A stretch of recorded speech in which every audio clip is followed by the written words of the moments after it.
For all those who are willing and able, we'll start the Pledge of Allegiance.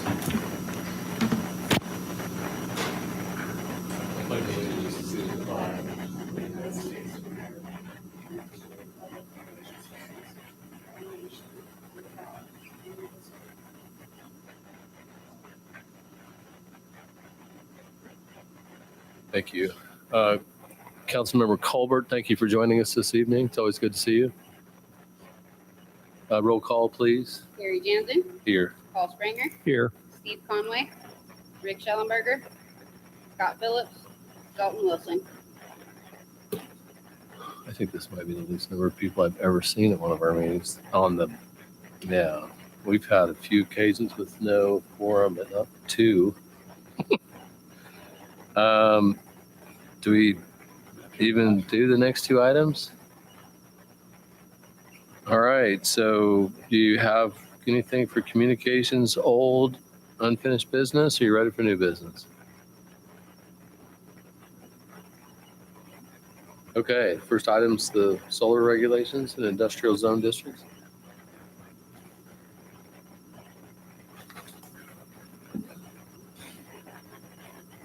I will speak here just so the live stream can hear it. So we are a staff working to propose adding some regulations for solar energy conversion systems in industrial districts. Specifically, so we currently have wind energy conversion systems allowed with, they can be approved through a conditional use permit. But we don't have any regulations allowing or disallowing solar energy conversion systems. And so what we're proposing is that solar energy conversion systems be allowed in industrial districts without, they just be a permitted use. The solar system would be ground mounted systems to produce harvest energy from the sun to produce energy. We're not specifying whether it's solar panels or if there's a different type of technology, but it's just a ground mounted system. This would also include storage facilities with that could have batteries, and then all other necessary items for the receiving, transmitting of the solar energy. Under the definition, also included decommissioning procedures, and then allowing for, if someone were to put solar panels in an industrial area, there's regulation there for requiring ground cover, grass, prairie grasses, because we don't want to have just dirt and causing other drainage and runoff issues. And then the battery system storage would need to comply with National Fire Protection Association Standard 855, as how all mechanical equipment need to be enclosed by a fence, and then how the facility needs to be signed in compliance. And then I specifically, and this is backing up, the decommissioning piece, I reference a state statute, SB 481, number 16, A through, I believe it's H, that I felt the decommissioning requirements that were in that statute, which are at your seats, I forgot to send that to you in advance. I felt that statute kind of helped cover the decommissioning piece, which would make sure that if a solar farm went in, that it would then be there's a way for us to make sure that the property owner takes out those solar panels when it's decommissioned, and that we have authority as a city to do so, to require that. Again, this is not for a vote this evening. It's more for discussion, and we would love to have feedback. We would like to try and bring this back at the December meeting for a decision to amend the zoning code.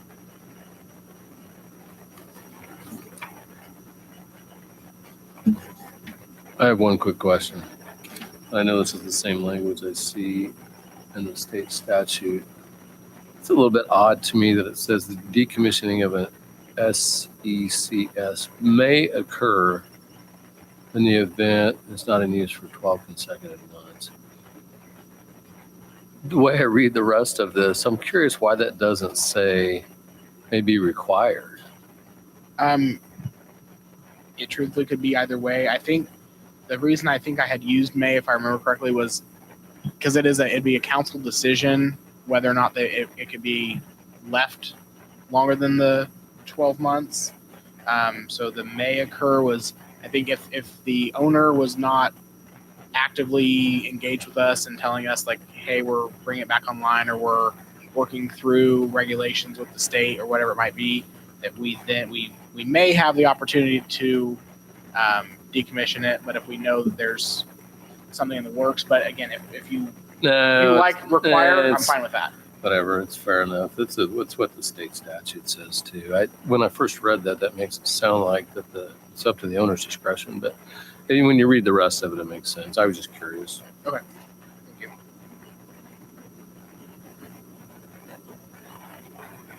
I don't have anything else on this. That looks fine to me. Unless there's some escape in the case of a Chapter 7 bankruptcy, where the principals just disappear into thin air, then the solar panels is there for, obviously for recycling or the hazardous waste, just, clearance.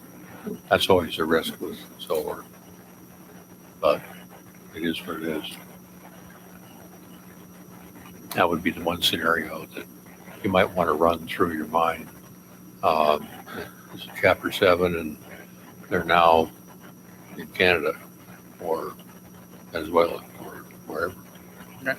And what's the city do? In terms of the state statute, does the state statute then demand that the locality handle it in the event of no principal, or does somebody post a bond? I don't know. That would be not to say that would happen often, but you might want to think about that through your drafting. I appreciate that feedback. Need to do anything else with that? Nope. Okay, thank you. I'll bring it back to you in December. Okay. So we're ready for comprehensive plan review?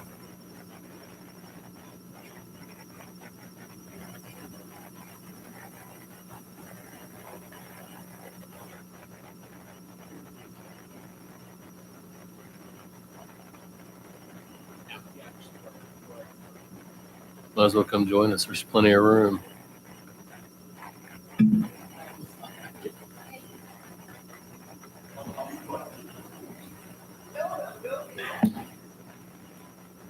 Good, how are you?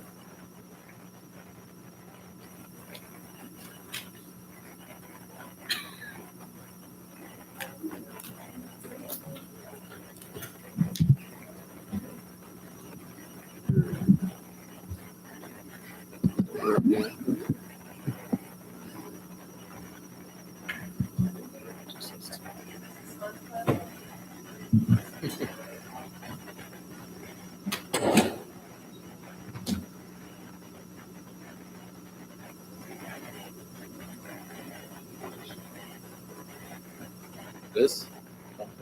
What? It's coming along. Good. It really is.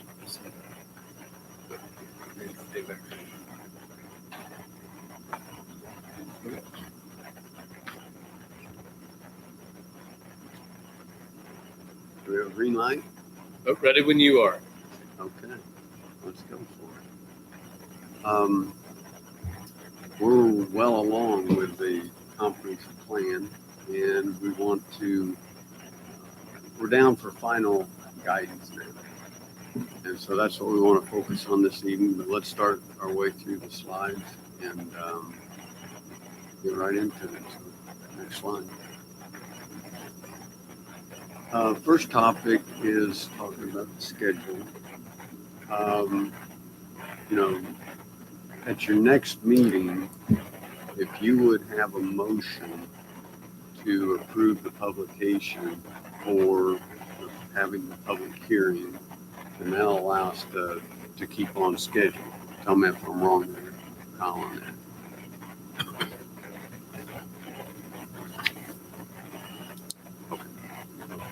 So if you'll make sure and do that at the next meeting, we are on schedule for that public hearing here with you all on January 28th. And then the council will follow up on February 4th, assuming that the plan is accepted. Then you'll have your comprehensive plan in place for 2025. Anybody serves on that schedule? No, as long as we have more than two of us show up.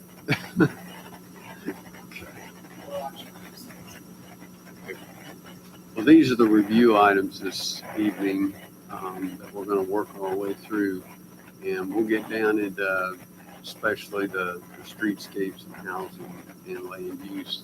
And we have some slides for the parks that if you see something that we need to be thinking about on parks, we want your input on that. You should have received a couple of chapters recently. The land use plan is a big chapter. It's got a lot of information in there. And then, of course, chapter 9, that's a pretty straightforward one about implementing a comprehensive plan. But that last line there about feedback on proposed goals we really want your thoughts if you have a goal come to mind. And within each chapter, we have those goals outlined. And we've generated what we think is appropriate and some from staff, but again, your input's key. You can see we're well along. Chapter 5 is pretty in-depth. A lot of info that's into that, but that's mostly nuts and bolts kind of things that the city's working on. It's not more of a planning thing unless you have a case come back to you for a land use portion to make some of these facilities happen. But that's one we're going to finalize. And then once we have all those goals for chapter 10, that'll pull together, plan together for the public hearing. Deborah's going to walk you through the questionnaire. She did a really good job coordinating with Brent and Kyle to make all that happen, but I'll ask her to walk us through that. First slide is just an overview of the respondents, and this is actually not unusual. Far more women than men answered. Men apparently don't like to fill out surveys.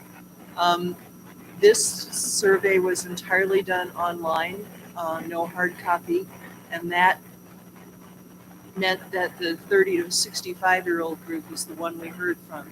Young people, we have tried many ways to get young people to respond to these kind of surveys, and it's extremely difficult.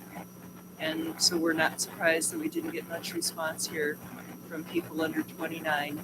And then older people, often we get more than this, but again, this one was entirely online, and that may have had the effect of suppressing the older folks from responding. But we did get a good response overall. It's 13% of the population, which is darn good. That was what, over Yeah. So we're happy with the results. We're not looking for statistical significance in any of this. We're just trying to glean ideas and good thoughts, good ideas out of it. We asked people where they lived, and about roughly 3/4 inside the city and 1/4 outside the city, but nearby, and that again is a pretty good balance. We want to hear from people around that are still part of the community but maybe don't live within the city limits. I have a quick question of curiosity. That's the only reason. Why did the did not answer numbers not match? A lot of the totals don't match at all because people just leave certain things blank and they don't add up to the total number of responses. Whatever. Sorry, I probably shouldn't have bothered. Well, you and David you guys are, both Go nerds. on. You're good. Yeah. But yeah, in the plan, I have a paragraph where I explain to people that the numbers won't always add up That's it. because. That's what you said makes sense. Sorry. Yeah, Carry on. that's okay. We asked people why they're here in Valley Center, why they moved here, why they left, and we found that particularly useful. You've got folks that want to be here and want to stay here, and that's not a surprise, but it was good to get some numbers to back it up. And if you're marketing for new people, which I'm not sure you even have to do, they seem to be coming whether you market or not, but clearly you should be marketing inside the community. That's where most of your new residents are coming from. Next one. And we asked people why they came here, and for the good schools, to live in a smaller city, closer to family and friends, were the top ranking items. And that honestly just tells us that the quality of life investments you're making as a community really matter, because that's why people want to be here. Next, please.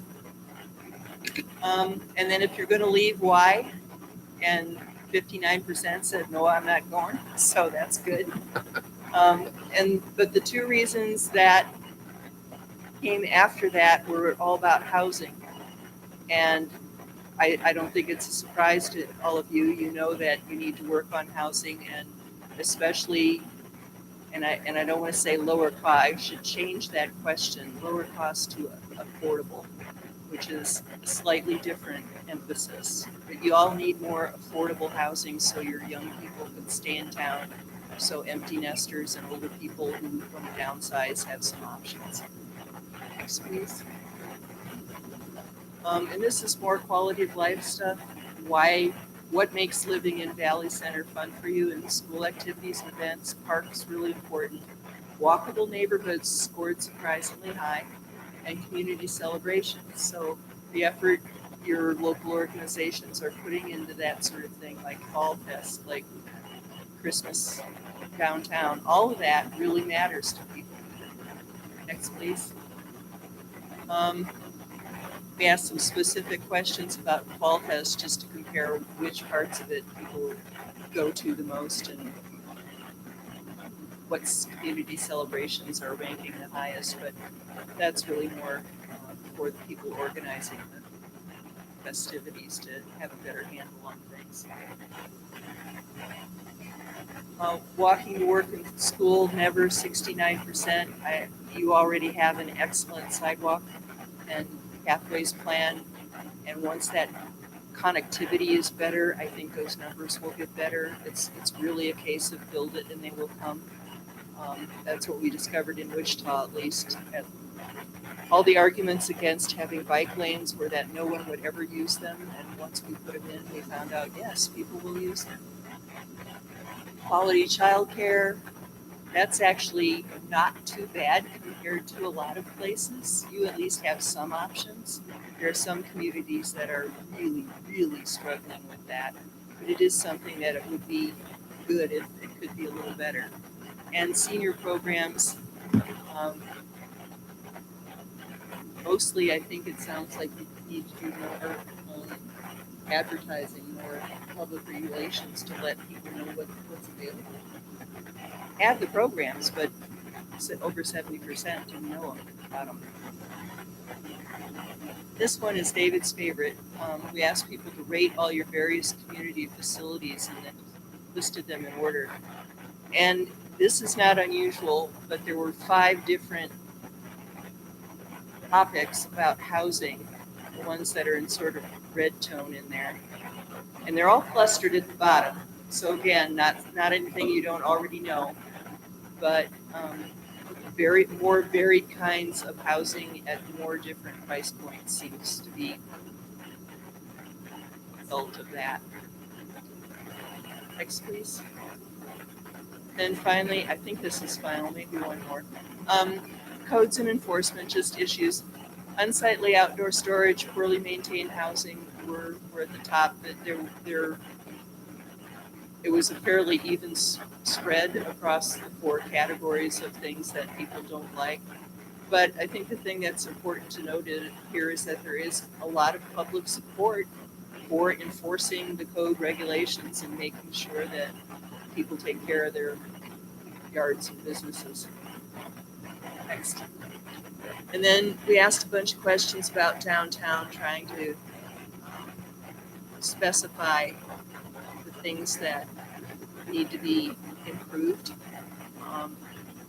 And it seems to be generally aesthetics, the lack of street trees, the facades of the buildings, just general attractiveness. Again, your downtown is actually very economically active. It seems to be successful in a lot of ways, but we just think it could be better with a little investment in some of the public streetscape areas. But I gotta ask, what does that mean, areas behind businesses? That honestly, I was surprised at, Price is that high, who cares what's behind it? well, So that- I exactly. shouldn't say It's that. not usually would be that more. high. Yeah, yeah. And I don't know whether that's because The sea chunk. a lot of residential areas back up to the Yep. backs of businesses and it's, That part probably makes sense. but things like parking areas where litter accumulates or dumpsters that don't get cleaned and start to smell, that kind of thing in some cities is a real serious issue. Yeah. Honestly, I don't think it's that big of a deal in Valley Center, but something appears to be bothering people about it. I think you hit on something. I just got to thinking, I mean, I don't think I've ever been behind any of these businesses, hardly, but whatever, I got you. That makes sense. So that's the kind, it's, again, I was kind of surprised it was that high. But it's a general spread, so there doesn't, nothing's up in the 20 or 30% range where you would say, oh God, we really need to fix that. Next, please. This is sort of, our problem this evening, when I was putting this slideshow together, is that we have you on the planning commission who last met in August on the comp plan. Then we had the steering committee who's met much more recently. And then just a couple of weeks ago, we had the public meeting. And depending on who came to the public meeting, you may or may not be caught up on all this stuff. So we're doing a little bit of a review. This touches upon some of the findings relative to demographics and just trends. But some of the items we really want you to key in on is just, again, the concepts there. Things are going to become more urban, multi-generational households. But the bottom ones there is, as you make decisions on housing, recognize, you see another slide here, I'm sorry, go back. Reduced number of persons per household. See that here. But those are the items we want to touch upon here. Population-wise, you're in a very good position for regular population growth. You don't see this very often. 24.2% average per decade population growth. But what does that mean from a planning standpoint? So you look at projection, and talking with the steering committee, we kind of landed on 25 to 30% as a growth consideration. Well, that's going to put you over 9,500 population during the 10-year period of this plan. So you are going to be growing.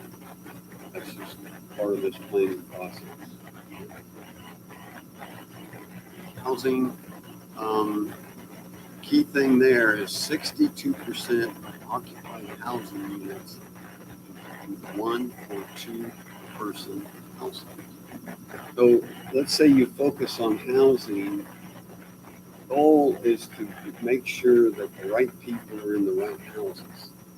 For example, you've got older homes out there that perhaps ought to be for families as opposed to 1 or 2 persons. So again, the more housing diversity you offer, this is going to balance out relative to the persons.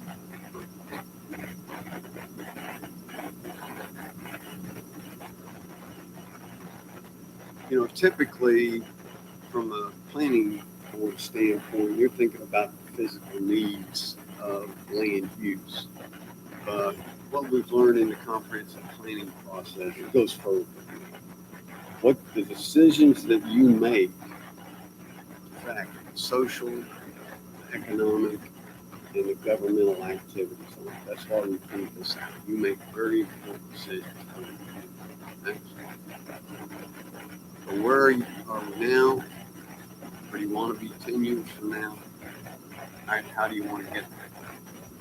So let's just go through some ideas on some of the things we've been talking about. And we had real good meetings with the steering committee and good input. How do you feel about accessory dwelling units? They really can help in terms of affordable housing and keeping people in the communities. There's even developments now being done in Wichita that plan and allow for space on the zoning lot for accessory dwellings. And they can be done very nicely. Next. Duplexes and townhomes. One of the tricks on that is having regulations in place that controls the appearance.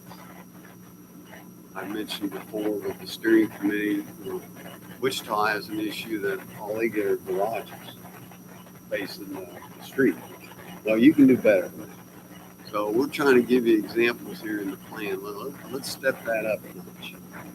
Next. Cottage courts. Beverly, you want to describe that? This is a relatively new idea, at least around the Midwest, but it seems to be working really well. It's a way of developing a small cluster of homes around a common front yard and then with common parking out on the periphery. And it was originally done as a way of reducing the cost of the land itself by there being a smaller essential lot size and reducing the cost of utilities and therefore allowing for more affordable housing. But it turns out it's got some really good social effects. People really like, especially older people, really like to live in this sort of situation because they get to know their neighbors. The houses typically have front porches. If there's kids in some of these units, they all play together in the front yard. And you can develop them in a variety of different ways, so it's a very flexible housing development idea. The plan shown on the top of this particular slide has single-family homes, duplexes, and a triplex in there.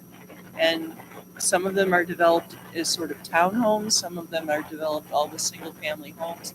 But it's that flexibility around the central idea of reducing yard size, yard maintenance, and sharing parking that makes these work. I don't think your current zoning allows for this. Do you? Sharing parking and all that. All right, great. In that case, you won't need to update your zoning to allow it. So now it's a matter of whether you want to work with the developer and see if that this is an option that might work for Valley Center. We just wanted to make sure you were aware of the possibility. So does that seem like a good course of action to recommend in the plan? That diverse housing will meet population needs and frankly, I think it makes for a more vibrant community. Let's see why not. Next slide, please. We touched upon a little bit about historic. You're at that point where you could make some decisions. Do you want to pursue some of that historic preservation activities? And so we're just putting that in the plan. You don't want to lose your history. So it's important to keep that in the forefront, and we would recommend considering that something. One of the things we wanted to make sure that you all are comfortable with is that there's a tendency in this part of the world to think that history and historic houses are from the 1800s. Well, anything older than 50 years is technically eligible or potentially eligible for historic listing, which means your huge housing boom in the 50s, a lot of those buildings are now reaching eligibility stage, and more will over the next few years. So I hope somebody here in Valley Center is looking around at your mid-century modern structures to find the ones that have historic significance and think about listing those, because that's part of your history too, even though it may not seem, especially to somebody my age, that old, but it is. Next one. Okay, this was a fun one, downtown. One thing, working through the future land use information that has stood out for me is growth is going to occur in these planned areas that you already have approved. You've got a 10-year backlog ready to go for all the things that are there, and that's what has built this future land use plan. And this is going to, just because of the marketplace, is going to happen for you. What's missing in terms of keeping community and small town spirit is what's going to happen with downtown. And we think that needs to be brought to the forefront here, because the other things are going to happen. And so we're suggesting in the plan here, looking at various things that can happen in downtown. And you're doing a lot of things like that. You know, it's a nice space. I've been to some of your festivals and things. It's fun. Next slide. So we asked the question with the steering committee, where is downtown? And one of the things that was gleaned from that is not only think of from the railroad tracks across Main Street about over to the post office. Well, let's turn the corner and go south. Go all the way down past lines there and go to Veterans. Now, what does that allow? That allows for you to begin to think of downtown in terms of different themes. And you've obviously have the main district along Main itself and the core of the downtown. But we would give you a challenge to begin to think, how do you express downtown in a built environment method? So if you go to but are you all comfortable that we're thinking correctly that downtown ought to go ahead and turn and go down Meridian and give a broader perspective to really create a downtown area for you, a downtown district? Does that seem good? This, what's up on the screen now is from the 2009 neighborhood plan. And that's central business district, not necessarily exactly the same thing. Downtown is. So, but this, at least, in the general business area, but what we're talking about, go to the next slide, or downtown might be a little more precise. Mostly would be taking the street. That's the reality of what cities about downtown on these. A lot of it has to be done privately by private business, some of it's by residential. But part of it is what Is this different than the one you just showed? it's not showing some of the industrial parts by the railroad tracks. I went back, and this is my yellow line, so you all tell me where they should be. But I almost wonder if we should include Lions Park as part of downtown. It's got the community center there, and it's becoming a downtown destination, or isn't. Lions Park is getting ready to go. Where you schedule maybe another one, you know. But yeah, it's definitely has to be done. So boundaries may seem sort of, let's just leave them fuzzy, it doesn't matter. But if you all do grant programs or a downtown overlay zoning district or various other administrative things require specific boundaries. And so we would like your input on how much this fall downtown. And even if it's downtown with several different characters, the purpose and Meridian District, the historic district, what? So you tell us, where is downtown Dallas? Well, the more you can encourage nexus between Lions Park and a charming downtown, I think has importance in terms of the community feel, and also the fact that it has more of an inclusiveness to that. And because in 10 years, a lot of these existing properties will change hands, and people will be selling parcels, may have had a modest structure on it, and they say, well, it's now time to retire.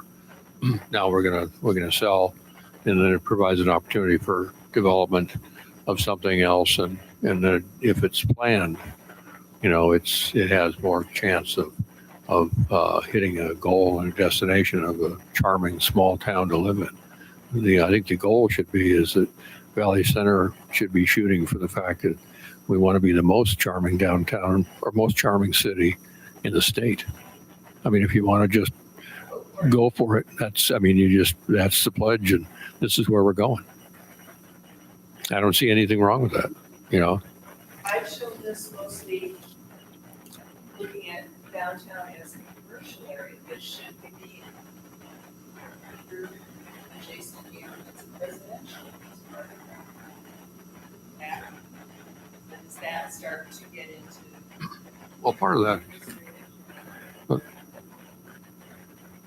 One, I was going to ask you about this. You're basing everything on the east side. Well, no, Meridian, I've got a half a block on the east side and a half a block on the west of Meridian, basically. But then Main Street sort of goes several blocks farther than that in each direction. But I just wanted to give a guess. Put something up to generate some discussion. let me throw out just two things real quick. Number one is you do have an overlay district for downtown on the books. So that's one issue, but that relates mainly to business development. So the question is there a broader perspective for downtown that goes a little bit further out and it's broader? And a little bit more cultural. Yeah, So I was just going to add to this a little bit. So as David just mentioned, we do have a Main Street overlay. So it's specifically just for, I don't have the exact map right now, but it's just the businesses on Main, I believe, mainly from Meridian to the railroad tracks. I think that map is a little different than our Main Street map for our Main Street community, which I'll send Deborah. There are a few areas that are I think our Main Street district should be 100% included in whatever we determine as our downtown district.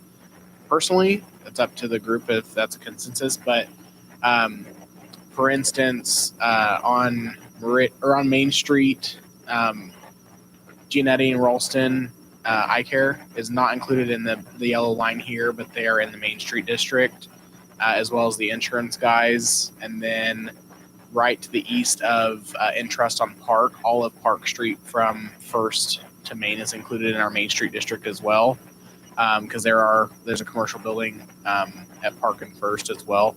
So I think some of those could be included in this, but again, if we can have multiple districts and overlays.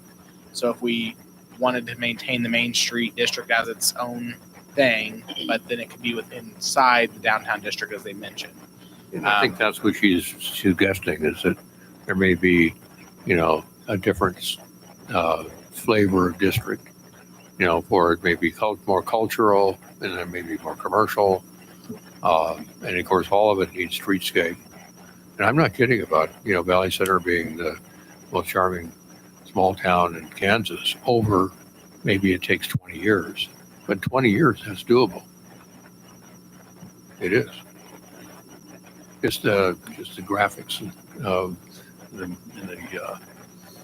demographics, but more importantly, the geographical location of this little town. I don't know that we absolutely need to do this, or the comprehensive plan to define a line and say this is downtown, it isn't. But I do want to get enough input from you to understand. Recommend in the comprehensive plan streetscapes for downtown. We need to at least have a sort of a general idea of where we're talking about recommending. So I think Main Street is obvious, but how far east and west? Go and stop the railroad tracks on the west and then go east to the post office, to the restaurant next to the post office. Harder, a little shorter. And the character, I think clearly there needs to be a different character in the historic downtown streetscape than the character along Meridian, which is more vehicular. But what about the overlap? What about the intersection? Here, do you guys consider the intersection of Main more like Meridian? Or is it the east end of historic downtown, or a little bit of both? I'd like to see it as the east end of downtown. And it was expanded to some degree where, again, we'll see when you look at all the structures that are on that area, some of that's gonna change, some of it's gonna get developed. And if we got a concept of how that's gonna be developed, then it becomes, there's continuity with Maine. And that continuity gets to be pretty important because it can be super visual to anybody traveling through, especially coming up Meridian, which is going to get more and more traffic. The thing that I've found really interesting, as I've been doing the chapter that I just sent you, and finding out more about the Meridian Streetscape Project, is that from Main north for 5 blocks, you've got curb extensions, nice crosswalks, good pedestrian lighting, nice sidewalks on both sides of Meridian. So from Main north, Meridian is about to be a reasonably nice pedestrian corridor. But if historic downtown extends east, that means you need to get pedestrians able to cross Meridian at Main, which I thought would be a little difficult, but suddenly after watching what you've been doing to the area north of Maine.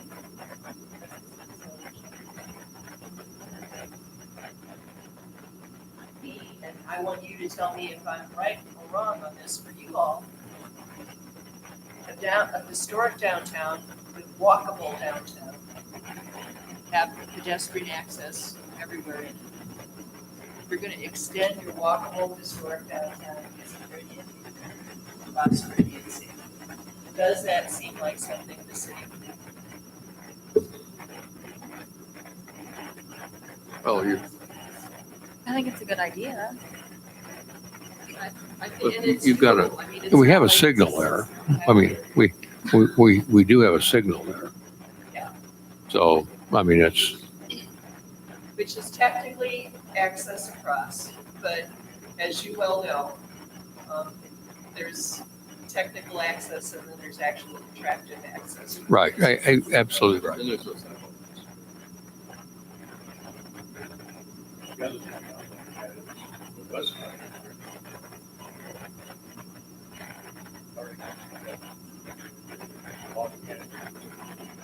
The houses that are in that area are over 5 feet.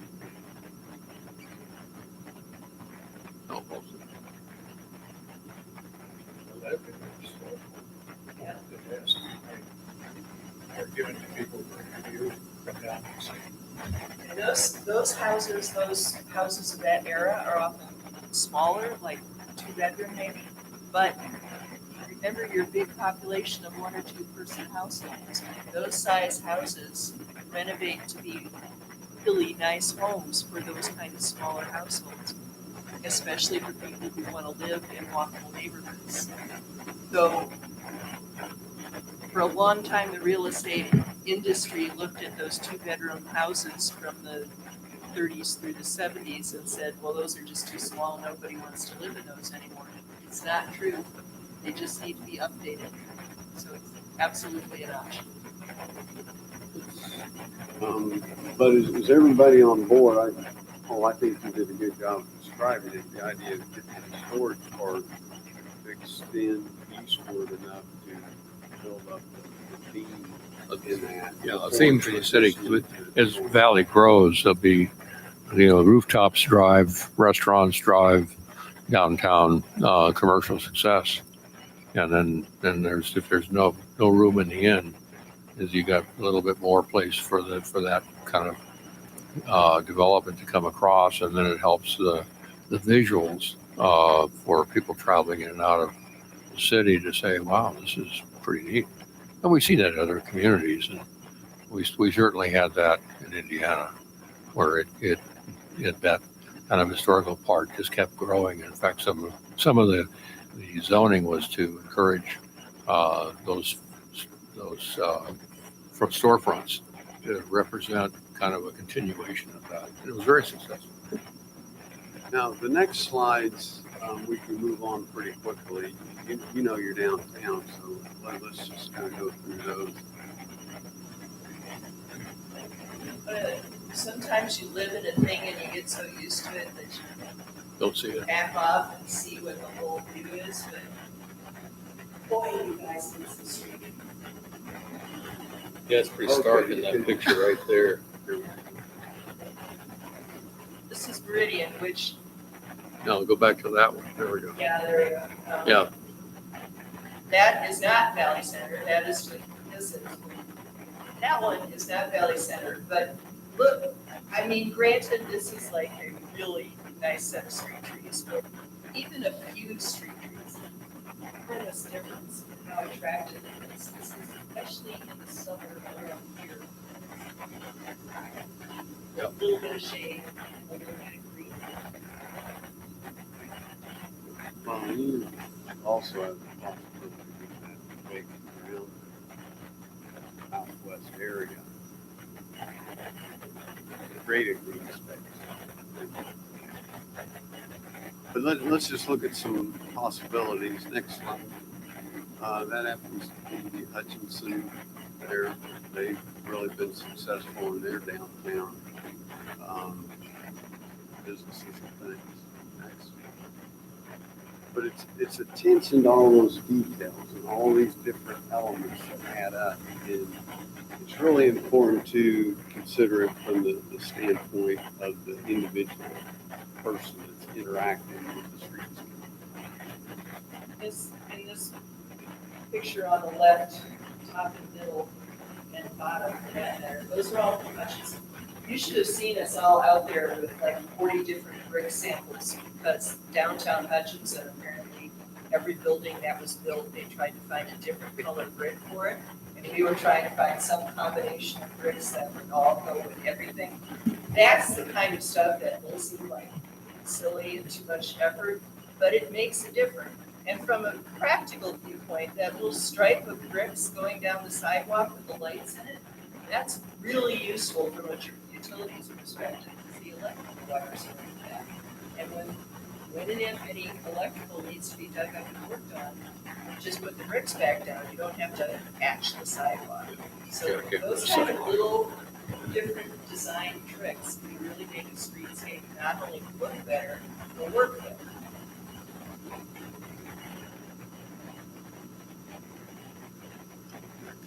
Signage and lighting and all those little amenities add up to active or activated or pedestrian friendly. Well, wayfinding, we've got some nice wayfinding signage. Well, we talked a little bit about that with the steering committee. We need to step it up. Look at Derby and Sterling and some other communities have done this. Trying to step it up. We've got so many great things to let people To know showcase, about. yeah. Let's do a good job of doing it. Events we talked about, these are some avenues there. And Deborah mentioned this 2009 plan, and I applaud the folks back in the day that they were beginning to realize Meridian was going to be a happening. And so at that time, the plan was, wait a minute, schools, growth up that way, how should we be thinking about that? Same thing about downtown, and then same thing to the south. And frankly, with proactive folks that you have had here, you've been getting this stuff done, so congratulations. We can move through these, these just show the elements that were considered back in 2009. And a good important takeaway from there is you have sufficient streetscape space to make this happen. Which is good. Again, parking and curb extensions with bulb outs, that's what makes it safer and more amenable for people.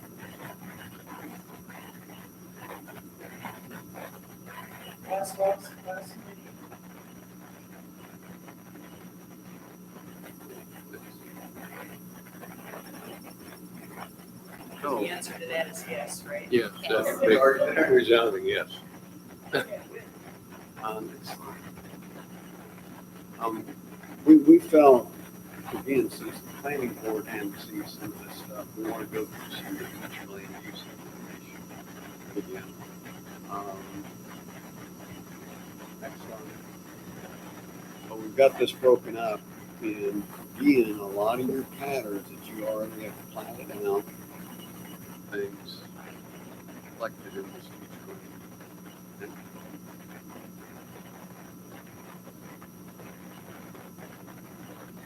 Basically, I would just like you all to look at these future land use maps and already in some of the chapters you received, and tell me if you see something that looks wrong. Compilation of all the discussions we've had until now, that you need to tell me this is where you feel better than I do, but it's future. I've got something this colored on one of these sort of posters. Please tell me. When's the last time we did a comprehensive plan?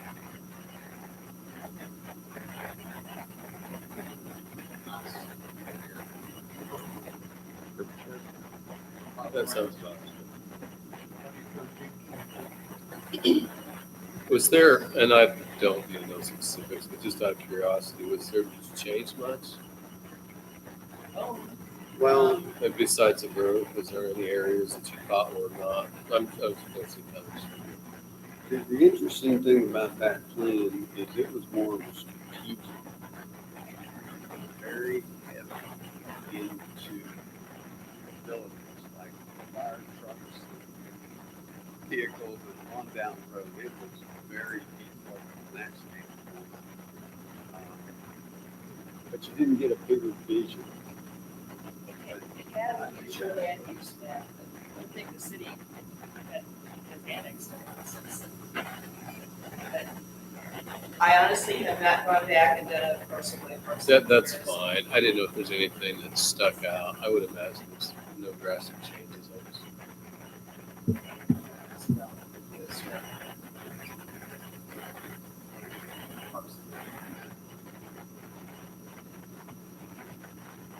Or I can't see where the person is working. That's 85th and Broadway. That is what I was told, is it sorry. Well, but it's still gonna have roundabout.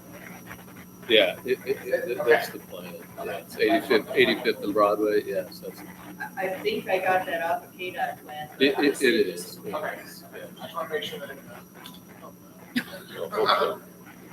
It is. The accent rate up there. Okay, next slide.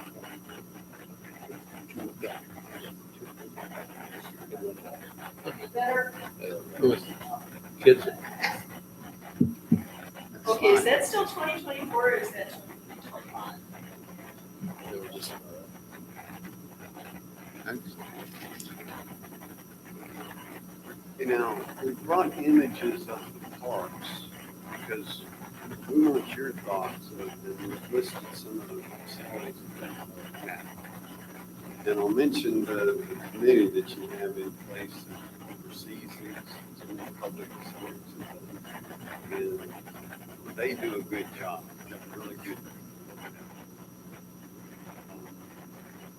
You have a good breadth of parks, and the new park you're talking about with some of the newer development is right on target. They're doing stuff right. But is there a deficit?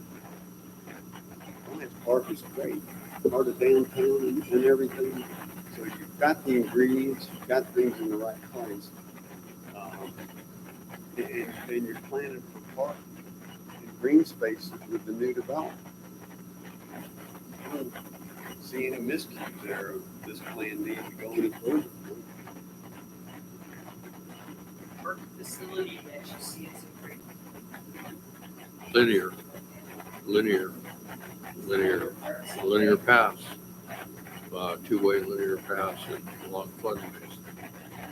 That's the missing, that's the one that 20 to 40-year-old group, especially with kids and bikes and whatnot, is going to be, that's a quality of life item. That's what we learned in here. It's just like, it's unbelievable response to that. And we've got some right away with the Corps on some of the floodways to be able to get, because in their paradigm to grant some access easements for that kind of thing along our floodway areas, for that gives us some additional connectivity to a little bit more far-reaching residential areas, because these people are going to be on bicycles. Key is the path is wide enough so you have 2 lanes so they can cross, especially if there's bicycles involved. And that's what we learned. And that's a very question for you. Yeah, hiccup in like the plan for Mall Bay has in there potential lane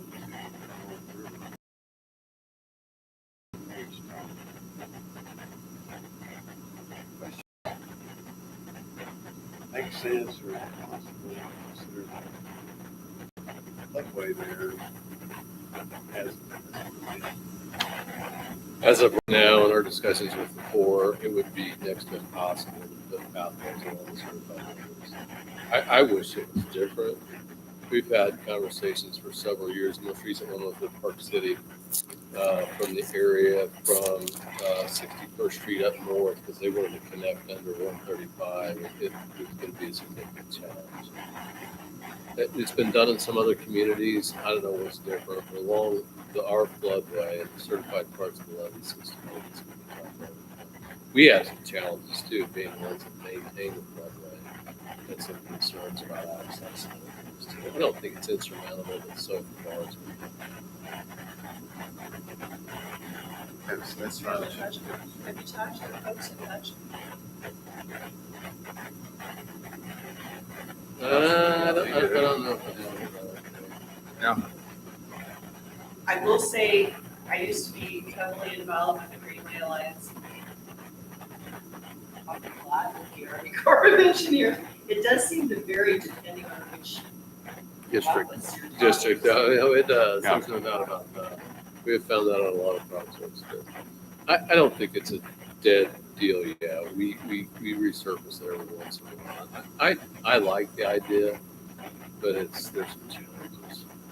And then maybe that some areas are more suitable than others. Well, what this says to me is look a little bit more internally as growth is occurring in these new developments. You want to make sure you're getting the north-south linear connection. Yeah. Make it all happen. That's what it is. Yeah, it's you don't always have the space, but I run along the Victoria path. People do that a lot. Yeah, That's a color. yeah. So we don't have a lot of opportunities like that, but that's a really neat asset. Next one. And we can we'll move through these pretty quickly here, but again, we're looking for deficiencies and concerns. A lot of existing facilities, Rockland has a lot to offer.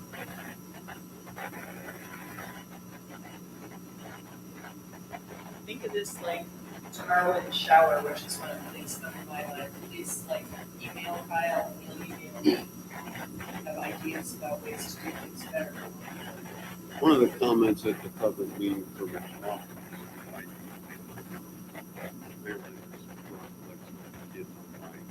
Right, that's what I'm talking about. Can you go back to the path around wetlands? The pond, the lake, the pond, and the golf. Yeah, there was one. The path off front's pretty wide. One that wasn't wide. Yeah, the one around the lake itself is pretty narrow.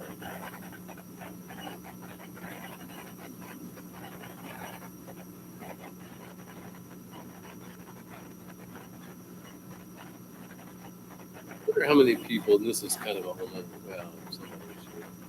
I always wondered how many people even know about this park. That's a pretty neat area.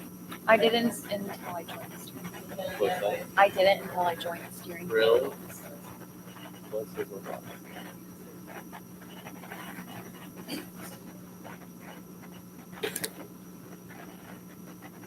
Bird watchers though, I did some research once on how much money bird watching tourism generates. It's staggering. Um,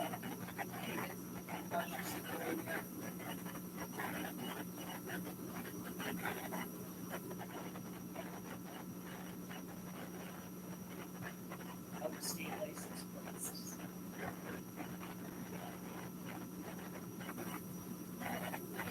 Orange bird, that's everywhere. That's a cool area back in there.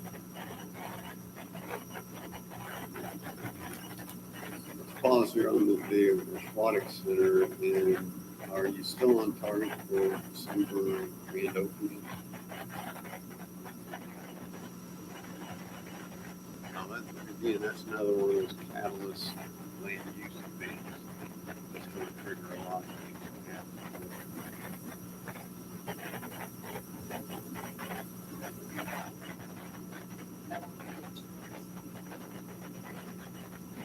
At all, or you don't want to be.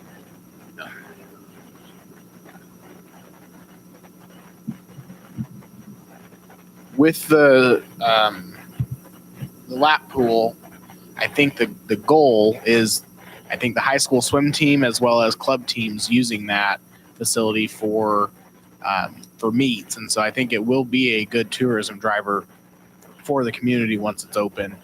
As far as the gym, it could potentially be one of the gyms used for MAYB or other basketball tournaments if they use that in conjunction with other buildings. But I think the lap pool will probably be the biggest driver of tourism to the community.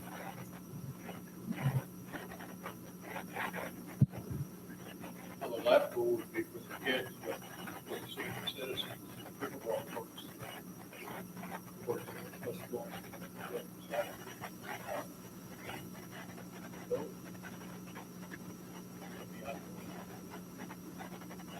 A lot of people are interested in that. I live right 4 houses up where the park's on the scene every day. But they're big enough for that. And people stop right there at the house where it's here. There's no getting on to get in here. Do take the things. They're very interesting. Good sign.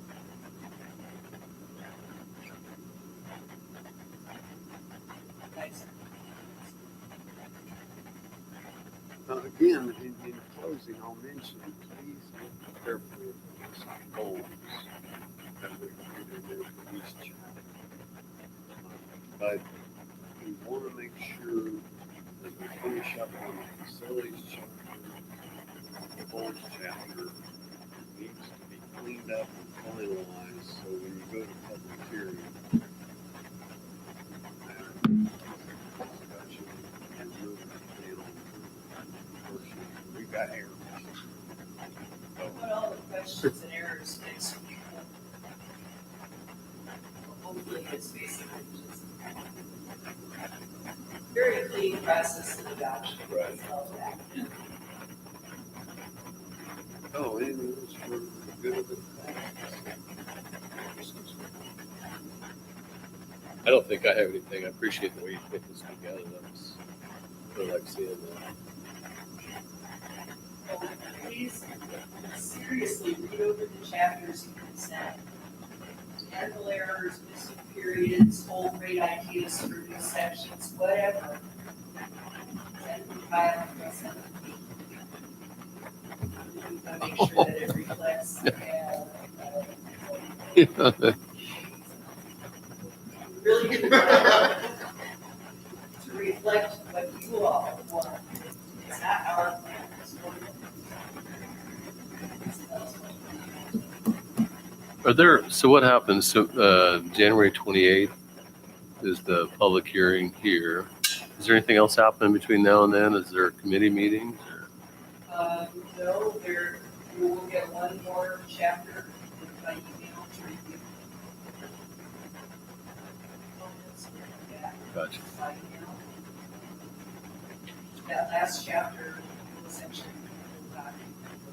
Oh, gotcha. I found that if I send a document to people.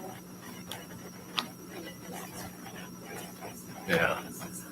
Yeah, it's kind of easy to ignore something that's huge, yeah. So you're about to get a big chunk of How many people were on the committee? How many people were on the committee? 8. I was just curious.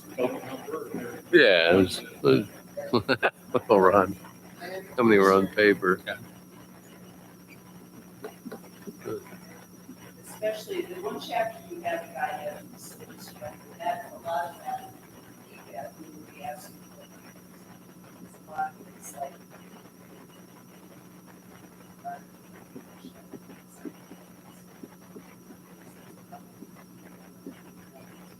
Right. You had good, I mean, how many, and sorry, I've asked too many questions. How many public meetings have there been? Just one. That's the one you were talking about. We found over the years that have more than 2 inches. Right. Process for this had some hiccups.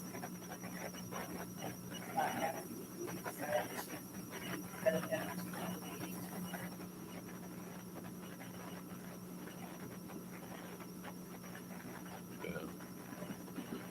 And gotcha, and that's fine, and that makes sense. Sometimes the reason why you have more meetings, people couldn't make it to the one meeting, so, you know.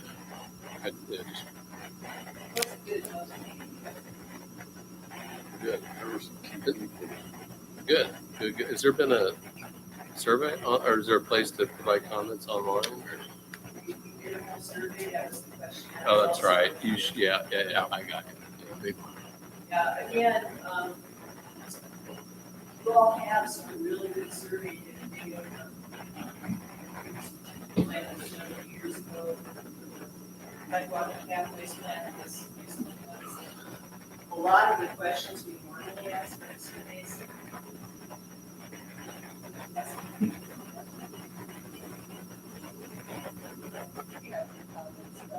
Surveys.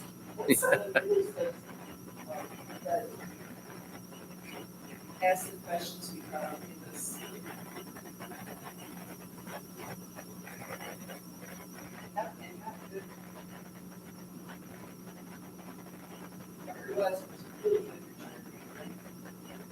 That is good. Yeah. Well, good for you. It was good to see those growth numbers. I knew they were up there, but I don't think I would have expected they were that high. Well, David's been doing longer than I have. I've been doing it for years. Building lives for Kansas and not with cities by execution. And with new elementary school coming, it will still be happening. Just imagine what we could do if we planted some trees out. I never thought about how that looks until you showed those pictures. I'm glad you did. I mean, I've been here since 2006. That is why I've been here for 18 years, and I drive up down that street every single day. And I don't think it's ever been so stark to me as that picture is. Yes, my thing worked.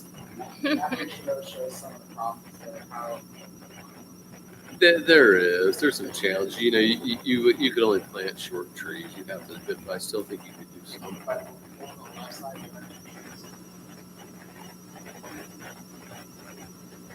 Do that you'll have them on one side. That'd be The first thing I noticed when I moved to Valley Center was the lack of streetscapes. Well, that is kind of strange if you think about it, given the strength of the treatment. Around, I remember 20 years ago. Yeah, I'll have to ask Larry Hoop for him. They went to sleep.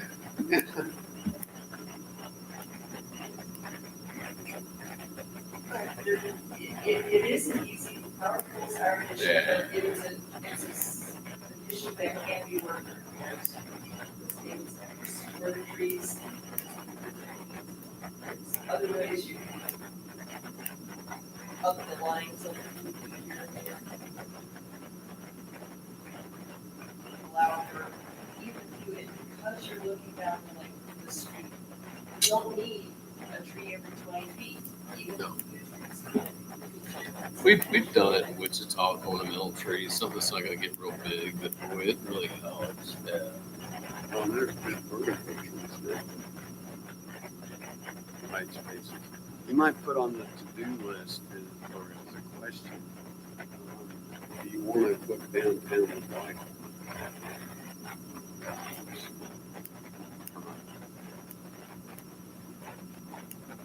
I imagine it's pretty attractive.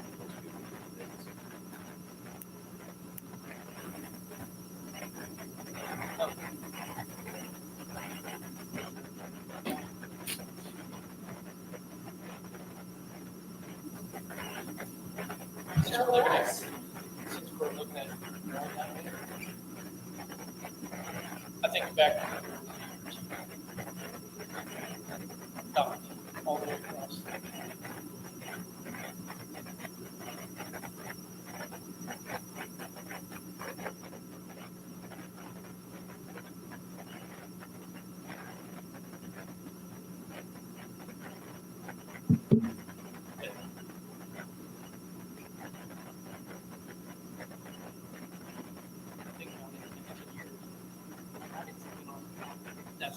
Yeah.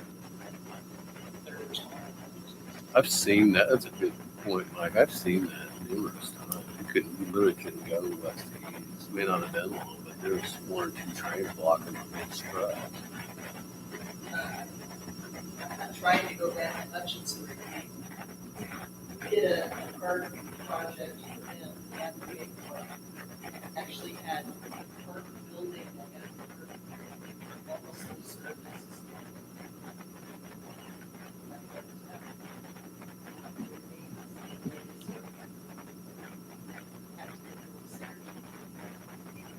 And nice safety for the park. Yeah, that's it. Yeah. Yeah, but you're talking west of the tracks, right? Yeah, it's on my well. That's a broad question. That goes into a county-wide question, things like that. And I'll be interested when we go through the facilities stuff, if that's not part of that. Well, that, the one part of the, back to the beginning, after the city, there is a chunk, like a half mile by mile, that's been annexed. That's side. If the city intends to keep annexing over there, that requires substation, whatever. Town's responsibility.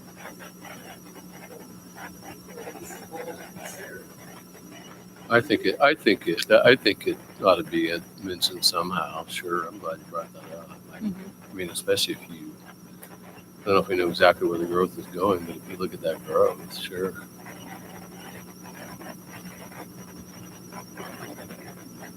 Just keep the thought process going there. We've already completed some minutes. Yeah, no, good.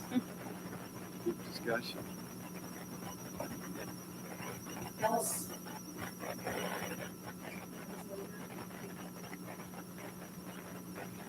Yeah, thank you. This has been good. for the holidays. We were trying to get this whole thing done. Yeah, that's fine. I think you got, It's, if it's a better plan, it's worth it. yeah, it's okay. It's just hard, as you can tell, to get it work or anything during the holidays. So we decided. Planning and zoning, there will be a meeting December December 19th. 19th. The items that will be on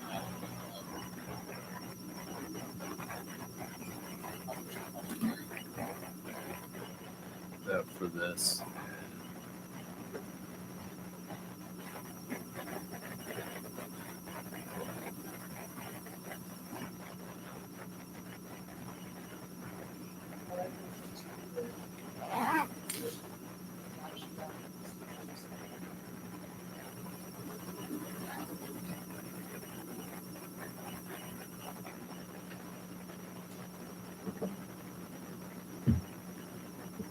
Well, thank you. Do we anything else for us?